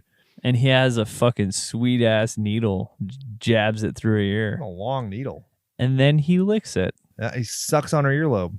Nope. That's how you get all kinds of fun stuff. Yep. So the next morning he gets to work and he's late for a meeting. And then what I think is cute is that, you know, his assistant has the coffee and the cigarette already started. Isn't that cute? She's like, please die faster so I can get a new boss. And he grabs a girl's ass on the way to the office, which, again, as I'm going through and reading American Psycho, I was like, wow, this overlaps in a crazy amount of ways. So he's watching topless women in Grecian garb, and then he's talking to this woman about Dionysus. Masha. Yeah, Masha. Masha. She was an interesting character, right? Because she comes off as almost just like this sweet, innocent lady. Maternal, right? Yeah. Right? And then she's just so dark. She reminds me of the lady from The Wedding Singer. The hip hop, the hippie to the hip. Oh, there you go. It's like, oh, you got layers. Oh, she reminds me of the lady from Ready to Rumble when she's like, kick his scrawny ass. Who gets her septic tank pulled out. There you go. God, it's weird to think that David Arquette, you know, in character, sniffed that woman's poop out of a tube. But I love that he questions Masha and he goes, quote, does it ever get good? That's going to be my new thing. I'm going to be like if somebody's giving you a pitch, you're just going to be looking bored. Does it ever get good? I'm going to be at a restaurant having food and they're going to be like, how is it? Like, well, does it ever get good? And I'm like, whoa. Then they're going to offer you dessert with spit. Yeah, right. Oh, that's not vegan, so I can't have it. That's why I'm always ridiculously polite to my waitstaff, even when my food sucks. So he calls it, quote, too naive, too sweet. You know, it's titties, and it's not good enough for him. Yeah, it's definitely not nipples getting chewed off like Castle Freak. And so he's talking to her about Videodrome, and she's like, then God help us if this is what he actually wants. And so basically, you know, they're going to have lunch, and he's going to see if she can track it down for him. Then it cuts to the post-coital intimacy between Blandy and Betamax. And she says that she's going away for 2 weeks on an assignment. She ain't. She's going to sling that vagina over to the Videodrome people because she's obsessed with it now. What's interesting is you never get to see her hallucinations, but it seems kind of implied that she's got something going on. Right. And, you know, you find this out afterwards that, you know, as soon as you become subject to Videodrome, you almost become a slave to it. Yeah. And it's physiological. Like there's nothing you can do about it. Right. Yeah. Right. So it's kind of neat to look back at that and say, okay, well, it totally makes sense for her to just randomly be like, well, I'll see you later for 2 weeks. Yep. This is what's going on. Because looking at it from the first fresh pair of eyes, you're just like, wait, we just got introduced to you. Why the fuck are you not in the film anymore? Exactly. And one of the things that you have Captain Capitalism talking about later is the susceptibility that people have because of their infatuation with violence. You know, the more that you see, the easier it is for the signal to penetrate you. And she introduces Max to a certain type of sadism and masochism he's not familiar with.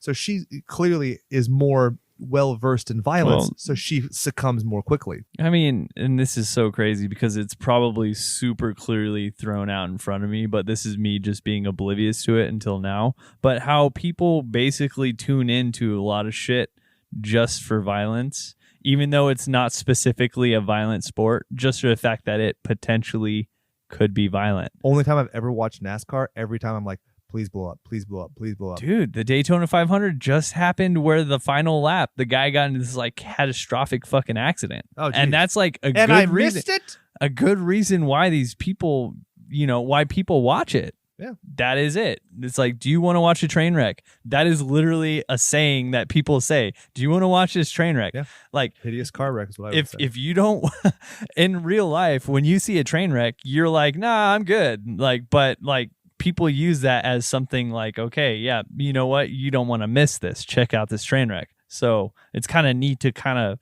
put that in similarities with what he's talking about within this film. For sure. And this is where she says that it, quote, sounds like a challenge when he's like, don't do it. And then she puts out a cigarette on her titty. And then that's the next scene where it's him having lunch with the old lady, Masha. And the only way he's able to get her to give him a name is by buying her stupid Dionysus tapes. I like that she gets a little something out of it. And it's not just Betamax just fucking bullying his way. And she tells him point blank, this is real. This is not a fictional maybe thing. you need to take a step away from this. And he still doubles down. He offers to shower with her. Take a shower with her. Yeah. And then he's golden shower? Well, I like that she says that he's too old for her. I was like, oh, let's switch the tables, huh?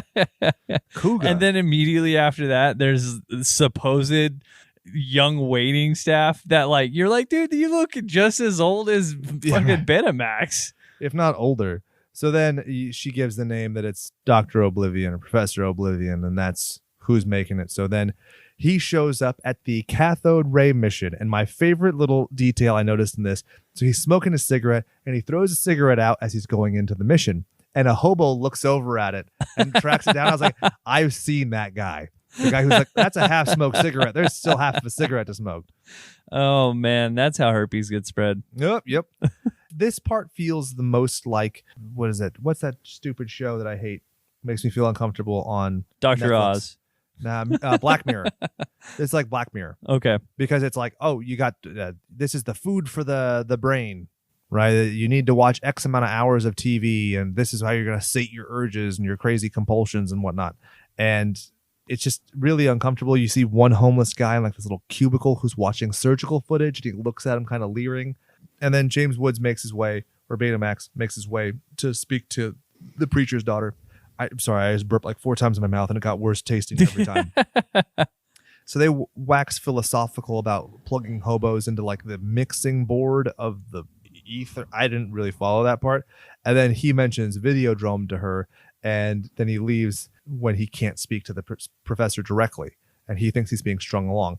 You find out later she thinks that he's going to kill her at this point, and that's one of the reasons why. Is this where he also finds out that the professor's been dead? He finds that out later. Oh, yeah. He returns to the same soup kitchen thing, and that's what you get. So then it cuts to him doing the Videodrome at home. Then you hear the voiceover, the dialogue from earlier, and he pulls out his gun, and there's a knock, so he hides the gun under his newspaper. And this is what you were talking about earlier.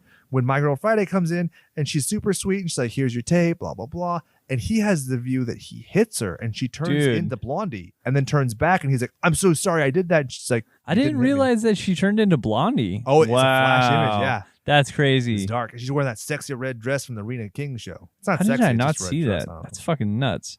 Anyways, maybe it was just me being completely shocked that he just fucking smacked her for no reason. And I was just like, ooh, this got real right now. Even though, like, fuck, we're like 45 minutes into the film and you already know shit's real. For some reason, this scene in particular just was so aggressive, right? And it was like it's completely uncalled for. And it just like everything before that, you were like, okay, I am being led into this is going to be a crazy scene. Yeah, consensual. Right? He still thinks that the films are fake. That kind of stuff. Yeah, exactly. And then this is just she just shows up and then he strikes her. And he's an abuser. Yeah. What? But then you instantly forgive him when he's not an abuser. And you're like, oh, he's just crazy. Oh, yeah. He's just crazy. Exactly. Like we were talking about before. It's like, oh, no, he's hallucinating. So it's fine that I just saw him strike her. And then he rushes her out and she's like, oh, I got a tape from Dr. Oblivion. And he goes, oh, and he grabs it, and then the tape starts to pulse, which is really great effect. It's cheesy, but it's fun. Yeah, absolutely. It kind of reminds me of almost like a dog chew toy.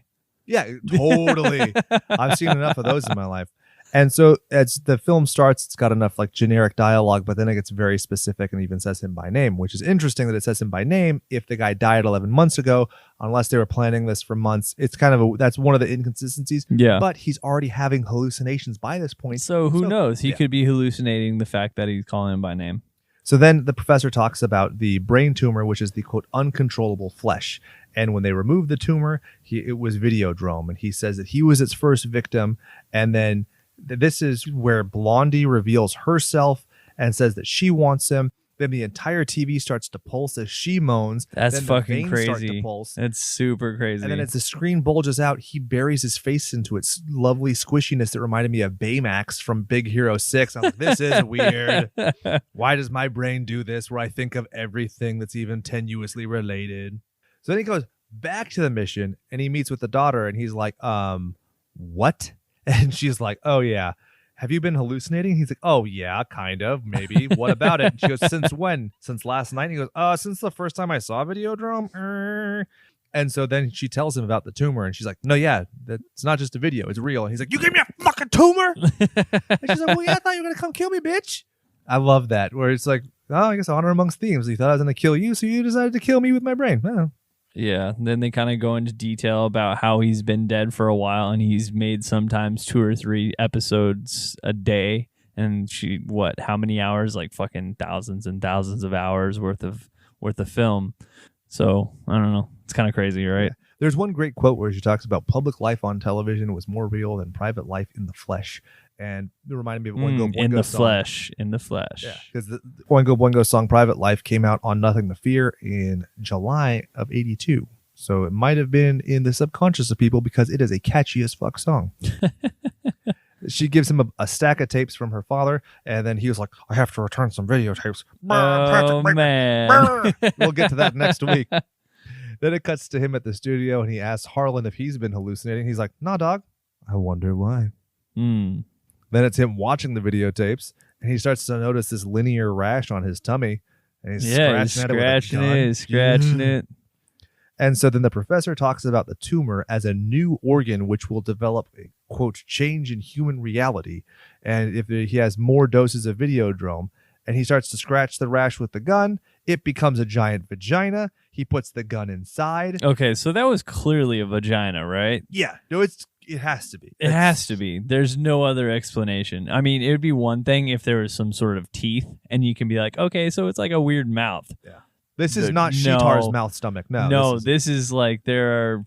Devolve, yes. There are things that you need to unfold to, What I was really hoping for is that somebody would punch him in the stomach. And he's like, oh, my clitoris. So he loses the gun. City Slicker style. Fucking gone. Like when he loses his watch. Hello. That's what I said out loud when I was watching this on my tablet. My wife looked over at me and I was like, just don't. You don't want to know. You don't want to know. You don't want to know. I liked how disjointed the music was here, but then it cuts to him at the phone and there's a car waiting for him about Videodrome. So he gets in the limousine.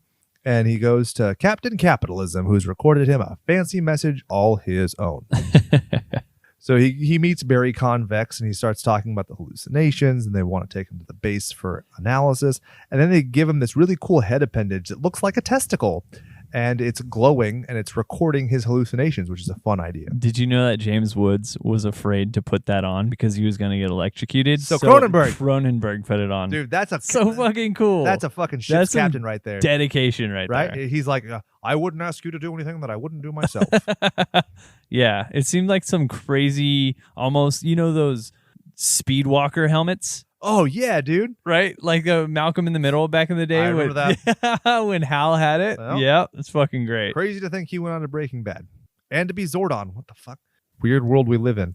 And so Convex leaves and he's like, I just can't cope with the freaky stuff. You give people tumors on purpose. He starts having the hallucinations. Blondie appears. She gives him a whip, and then they go to the red room, and then she's on the TV. And at first, he's reluctant to whip the TV, and then he starts to get into and then it. he Like, loves it. Yeah. And then it becomes the old woman, Masha, who's getting whipped. Which is so fucking weird. I was like, you monster. She's a perverted grandmother, for Christ's sake. Yeah. Meanwhile, she's probably all about that shit. Yeah. Don't judge a book. So then he wakes up at home and it's just static on the TV. And so he rolls over in bed and it's the same old lady, bound, gagged, and dead. And he's like, what? So he calls Harlan, whoever, not Ivan Venkman, whatever we call them. And he comes over and he's like, do you want me to take pictures of your bed? Yeah. And there's nothing there. And he's like, oh, I didn't like this. Yeah. I don't know. I mean, it for context, I guess it kind of explains certain things, but it was simultaneously too dreamy and not dreamy enough for me to take it seriously. yeah, okay, I can see that. So then they meet at the lab in an hour, and he's like, come on, you need to meet me in the lab. Then James asks if he watched the film, and he says, quote, not last night, not ever. And then he brings in Captain Capitalism, who's like, ta-da! You've been duped, fuck ass. So apparently it was recordings that they watched, not the actual live video of it, right? Exactly. It's all been a con from the very beginning. And so they it's give the him a brain loophole. tumor, quote, to get you involved, expose you to the Videodrome signal. So, I mean, they picked and chose him. This was a deliberate attack. So then they talk about they plan to hijack his channel and put the Videodrome signal out for everybody. So this is where he gets sent on his little secret soldier missions. Yeah. And then they take the tape and they put it in the stomach. Dude, fucking crazy.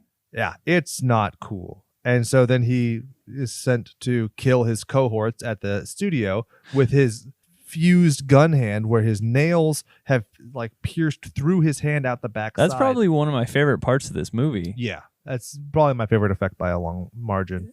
And then that specific version of it, when it starts to turn into like one big organ, it's not as cool to me. Yeah, no, I like the mechanical look to it, boring into his like veins. Yeah, it's really fucking cool. It's exciting, not boring. Sorry. So he goes and he shoots his homie. He's like, "What's up?" And so he acts like he's been shot. So Friday's like, "Oh, I'll help you." And he's like, "Actually, I'm not shot. I'm leaving because I killed those guys." And she's like, "What?" And he just escapes.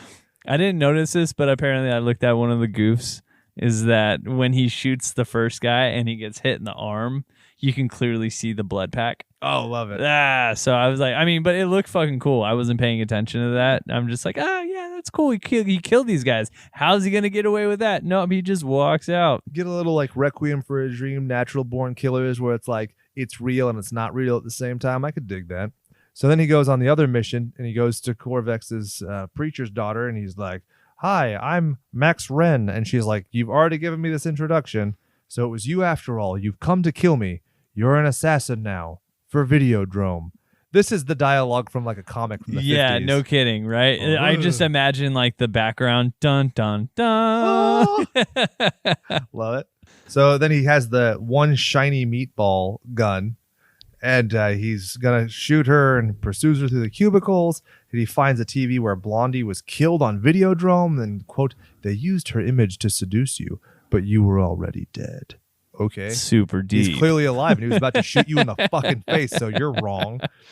So then the gun hand pushes through the TV static and then it shoots him in his bleeding torso and he removes the tape. "You have become the video word made flesh," which is like, I guess the weird kind of dogma of these people, but that's not really explained well, so it just comes across as nonsense. But the fact that it's nonsensical makes sense in the sense that it doesn't make sense, if you catch what I'm saying. It's a weird cult thing. That's all I can say. And then she says, "Long live the new flesh." Long live the new flesh. All right, let's do it. That makes total sense. So he follows Harlan, the guy, back to the optometrist's office, and he takes a new tape. But then the stomach pussy rips the skin off of his hand, and that's he has really this weird, cool. like, club it's thing. like a weird, yeah. I mean, it's towards the end of the film. You're like, okay, I'm not gonna do like a sweet like skeletal hand covered in blood, so I'm just gonna mold some clay into like a stump and covered in blood. It reminded me of the day. sculptures in Beetlejuice. It was just weird, like I could see that. And I didn't make this reference in The Fly, but I have to make it now. When the creature gets teleported, he's like, but the creature is inside out. And then it exploded because this dude just blows up and then Ren just walks out the hole in the wall. Dude, the explosion was so bad too, right? I mean, throw a little guts or something like out there to make it kind of gruesome, but it literally just almost was like a magic trick where I feel like there should have been like a cloud of smoke and Ta-da! then like a fucking dove like flew off or something. And some guy named Presto shows up and like, for my next illusion, It was really I'm bad. going to saw your stomach in half. And he's like, don't touch me unless you're going to punch me in my clitoris. Wow. Ooh. Then you have Betamax going to the trade show and he grows gun hand and he chases Captain Capitalism on the stage. And then I like how everybody's just staring at them like, this is fine, right? This is is this part of the act? Exactly. I couldn't tell if they were like not sure if it was part of the actor, if the idea was supposed to be they were so desensitized. But when he starts to explode and tumors start shooting out of him, then people leave. I'm like, oh, that might be a Okay. good reason to leave. I don't know. pretty solid. I'm also thinking maybe I'm infected and that's going to happen to me because none of this makes any sense. Yeah, dude. That's clearly the slay of the game for me. That effect is so gross. I love it. Dude, it like never ended. It was amazing. Yeah. It reminded me of the innovation of scanners, but like way more fleshed out. I wish what happened here happened in Indiana Jones and in whatever one where they uncover the Nazis get their faces melted. Yeah. Could you imagine if all of that happened to them? I would love that. Dude, how Nothing fucking would cool make would me that happier be, than a right? bunch of Nazis with tumors. All I could think about is Jojo Rabbit saying, fuck off, Hitler. Still haven't seen it. You need to. I'm telling you now, it's the best movie of all time. Not of all time, of 2019. So then he goes to the shipyards, and then Blondie's in the fleshy TV. I was hoping you'd be back. And she says that he needs to take the next phase to fight them.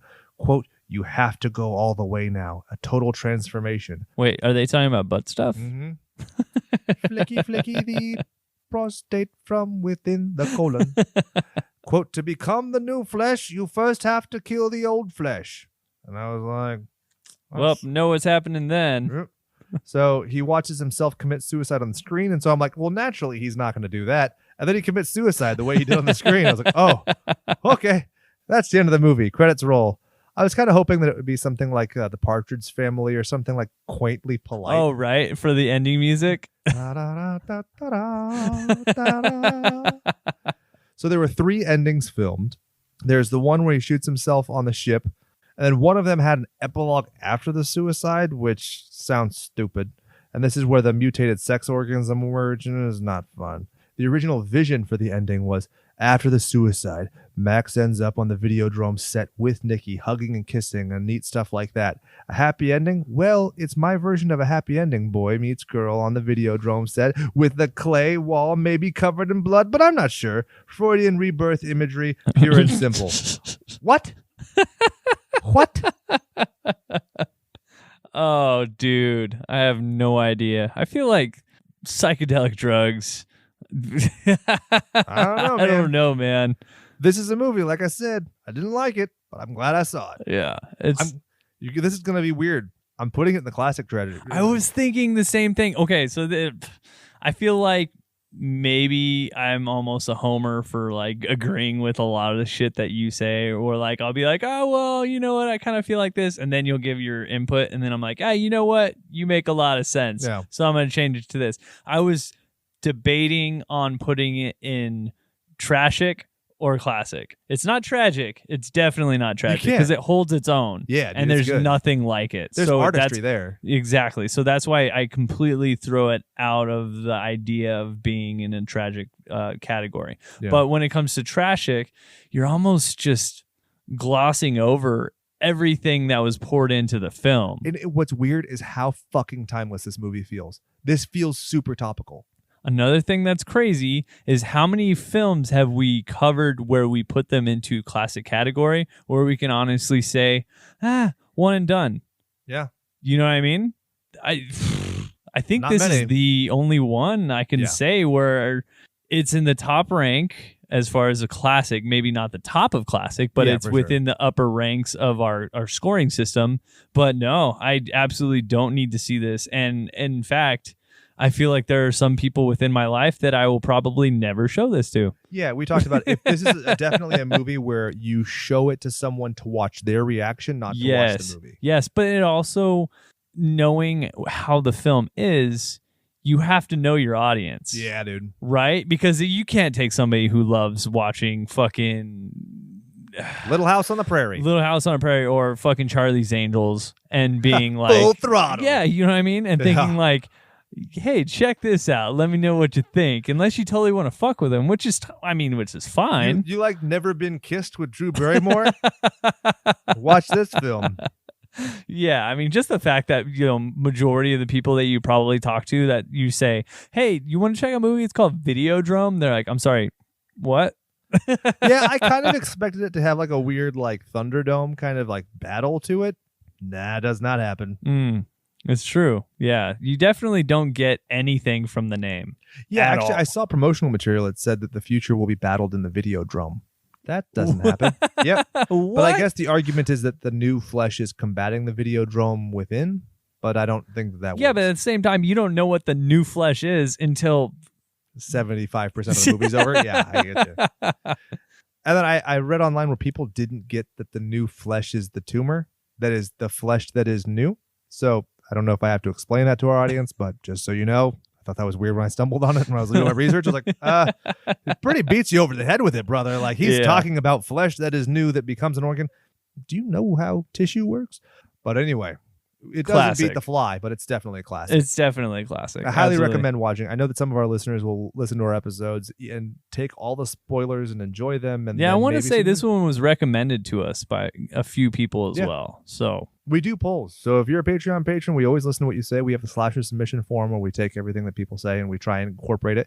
We have the next few months planned out in terms of themes. So really the best way to get us to do one, if you want like a 1-to-1, one of our Patreon things, it's the highest tier that we have. You could literally buy an episode where we will do an episode based on what you want, and we'll release it as a Patreon bonus, which obviously you would get for free, and you could choose to distribute on your own. So basically, it's a sponsored episode. Cool. That's so cool. Yeah. Nobody's ever taken us up on it because we're not worth it, but it's an idea. It's a novel idea, isn't it though? So we have Patreon, like I said, we have all the bullshit, the Instagram, Facebook, Twitter page. We're super close to 4,000 followers on Instagram, which would be super cool to break by the end of the month. We're super close to 5,000 on Facebook, which would be super cool to break at the end of the month. And Twitter is useless. I think I have like 5 followers, so fuck them. But yeah, anything you want to say before we go for the week? No, I think we're good, man. I'd maybe do a little bit of your homework. We're going to be doing American Psycho next week. So yeah, so feel free to read the book. It's not great, I will tell you. I was telling Brian, like, I'm enamored with it, but I kind of hate it, but I kind of love it at the same time. I'll listen to it at 1.2 speed. Yeah, I'll do 1.2. I mean, I'm listening to it at 1.7, and it's I don't not like fast listening enough. to little high-pitched clown voices talk about murdering people, so maybe a little slower than that. Yeah, it's the novel by Bret Easton Ellis, if you're looking for it. So you can find it in a lot of places. You can't find it on the Scribd account that I use. Fucking fabulous. The book came out in 1991, so it was already a throwback. So there you go. For the rest of the month, we also have Shutter Island, Clockwork Orange, In the Mouth of Madness, and the Patreon bonus episode will, of course, be 1 hour photo with Robin Williams. Oh, there you go. I didn't catch that. That's great. I'm so excited for it. I love that fucking movie. Yep. Cool. So it looks like it's that time of the week again, Brian. You want to say goodbye to these goons? Yeah. If you ain't watching them dying, you ain't really trying. For Brian and myself, my name is Jake, telling you to go out there and do something you love. And remember that all work and no power play makes Jack a dull boy.